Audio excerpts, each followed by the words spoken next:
a des grands drapeaux qui vous indiquent les 3 secteurs.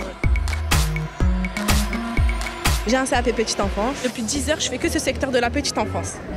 Pourquoi un secteur petite enfance? Parce que c'est un secteur qui recrute beaucoup, spécialement à Paris. Nous sommes le premier département de France en création de structures collectives. 20% des demandes sont pour la formation de CAP petite enfance. C'est plus facile pour les candidats parce qu'ils savent directement vers quoi s'orienter, mais c'est également plus facile pour nous parce que ça opère une première présélection si vous voulez. Je recherche plus dans le domaine de la logistique. Là, vous n'êtes pas derrière un écran. Vous avez des recruteurs en face de vous, vous pouvez vous exprimer directement et vous avez des contacts plus faciles. Là, clairement, on ne peut pas faire mieux question de contact humain. On a l'occasion de présenter directement notre entreprise et de parler aux candidats en face à face.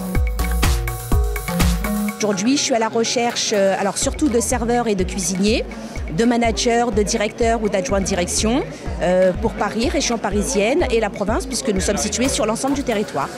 Ça change tout de pouvoir avoir un contact direct avec nos futurs collaborateurs. On a récolté un nombre conséquent de CV, donc c'est des personnes qu'on va recontacter et qu'on va pouvoir recruter très rapidement puisque dès la semaine prochaine, on va pouvoir les appeler et les recruter. J'ai un jeune collègue qui a 19 ans qui était venu pour chercher un contrat en alternance et en fait on l'a recruté tout de suite.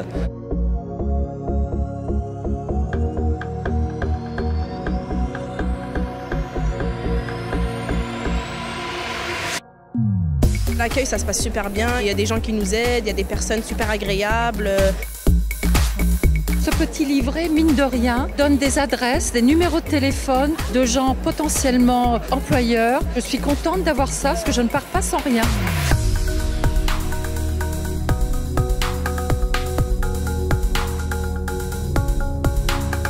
Si vous êtes un visiteur et que vous venez sur le stand de la mairie du 3e, vous allez rencontrer des commerces et des entreprises du 3e qui recrutent, mais aussi des structures d'économie sociale et solidaire. C'est une rencontre qui est humaine absolument, puisque les gens se rencontrent très facilement, bavardent très facilement. On a discuté avec pas mal de responsables de stands. Cela est fait dans une bonne ambiance.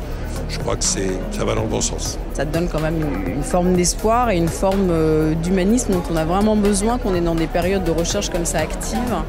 Et je pense que pour les recruteurs aussi, de voir le public est important pour aussi s'adapter, savoir quel discours tenir, quel type de formation eux-mêmes ou quel type de remise en question on peut aussi avoir dans des secteurs en tension en particulier. C'est toujours bien d'aller dans un salon dédié parce qu'on y prend d'autres idées. Ça peut être aussi, et j'insiste vraiment là-dessus, un lieu d'ouverture des possibles. C'est-à-dire que quand vous êtes quelqu'un en recherche d'emploi, jeune ou moins jeune, vous connaissez certains métiers, mais pas tous. Certains vous paraissent éloignés de ce que vous pouvez faire. Et donc, ces forums sont là aussi pour vous montrer que c'est possible pour vous et que ces métiers existent et vous attendent. Vous avez tout qui est à portée de main, donc vous pouvez aller d'un stand à l'autre, vraiment échanger, se renseigner, parler avec les gens. On est recruteurs. Qu'y a-t-il de mieux que de passer directement par le recruteur plutôt qu'en d'envoyer votre CV par internet? Le retour d'envoi de CV sur internet, je trouve que c'est 1 pour 1000, à part si vous aimez faire du clic et envoyer du CV. Venez sur les salons, vous en porterez que mieux. Voilà.